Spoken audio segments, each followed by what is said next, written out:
का निधन हो गया है, किस लिए आए, क्यों आए, क्या किए?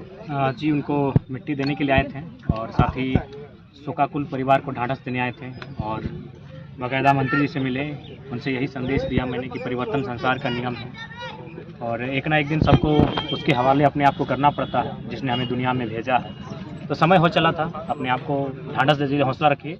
और आप पूरा झारखंड आपका परिवार है, उस परिवार की उन्नति कैसे हो, उस परिवार के लोग खुशहाल कैसे हों, इस रास्ते को आप तैयार कीजिए। अम्मी जान जहाँ भी रहेंगी वहाँ से आपके लिए दुआ देने का कार्य करेंगे। जयराम जी, ये बताइए कि आप एक नौजवान लीडर हैं, आज आपको युवा बहुत मान रहा है, आगे की राजनीति और रणनीति क्या है?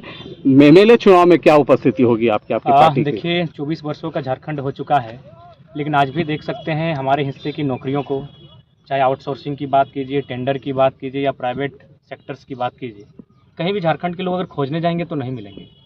चाहे वो किसी वर्ग किसी कौम का रहे, अगर झारखंड के लोग अब खोजने जाएंगे तो वो हैदराबाद की टावर लाइन में मिलेंगे, केरल की मच्छी फैक्ट्री में मिलेंगे, सूरत की कपड़ा फैक्ट्री में मिलेंगे, तो कोई सऊदी, तो मलेशिया, तो ट्यूनीशिया, तो दुबई में मिलते हैं।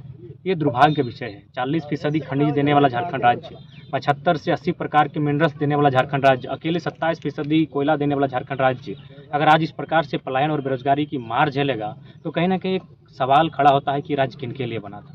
ये सत्ता में अगर आप आते हैं, उपस्थिति होती है, तो किस तरह झारखंड को आप देखिएगा और किस तरह चलाने का प्रयास कीजिएगा? सबसे पहली बात है कि भारत एक विविधताओं का देश है। भारत का संविधान भी साफ साफ कहता है और पहले अक्षर में ही भारत का जो पहला आर्टिकल है उसी में साफ साफ है कि भारत राज्यों का देश होगा, यानी बिना राज्यों के अब इस देश की कल्पना करेंगे तो बेईमानी होगी। तो जब भारत राज्यों का देश होगा तो बिहार यदि एक राज्य है, बंगाल यदि राज्य है, गुजरात यदि एक राज्य है और उन राज्यों की यदि अपनी मर्यादा और पहचान और परंपरा है, तो झारखंड भी एक राज्य है, उसकी पहचान, परंपरा, उसकी पहचान होनी चाहिए। तो हम सबसे पहले स्थानीय नीति की बात करेंगे, एक मजबूत स्थानीय नीति बनाएंगे जो इस राज्यवासियों में एक अंतर लाए कि इस राज्य के मूल निवासी कौन है। देखिए, भारत की आबादी अभी लगभग 1.5 अरब के लमसम है, यानी 1 अरब 40 करोड़ के आसपास है और झारखंड की आबादी 3.5 करोड़ के आसपास लगभग।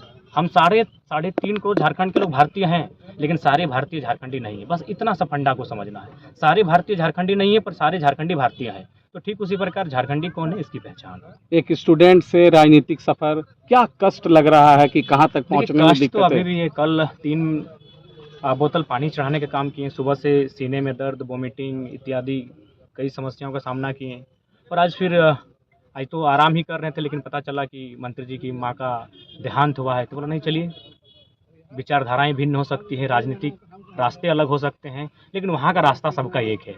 मान्यता अलग हो सकती है, कोई अल्लाह, कोई खुदा, कोई भगवान, कोई ईश्वर, कोई गॉड, कोई प्रकृति, कोई बूढ़ा बाबा, मान्यता अलग हो सकती है, लेकिन रास्ता सबका एक है। तो हमने कहा कि ऐसी घड़ी में इंसान को अपनी आपसी विचारधाराओं को भूलकर कंधे से कंधे मिलाकर खड़ा होना चाहिए, लोगों के दुख में शरीक होना चाहिए। युवाओं को रोजगार मिले, उनको उनका अधिकार मिले, उसको लेकर आज के युवा को आप क्या मैसेज दीजिएगा? देखो, उनको तो हम यही मैसेज देना चाहेंगे कि देखिए, आज अगर सबसे बड़ी जिम्मेवारी किसी की है तो राजनेताओं की है, जिनके हाथों में इस राज्य की बागडोर है, जिनके हाथों में इस राज्य की भविष्य का रोड मैप है। तो उनसे अगर आप संतुष्ट नहीं हैं और आपको लगता है कि वो आपके आशाओं के अनुरूप कार्य नहीं कर रहे हैं, तो उनको बदलना चाहिए। युवाओं के हाथों में कमान देनी चाहिए, युवाओं के हाथों में बागडोर देनी चाहिए, ताकि इस राज्य को उस राज्य में तब्दील किया जा सके जिस उद्देश्य के साथ हमारे महापुरुषों ने इस राज्य को अलग बनाया था। Thank you.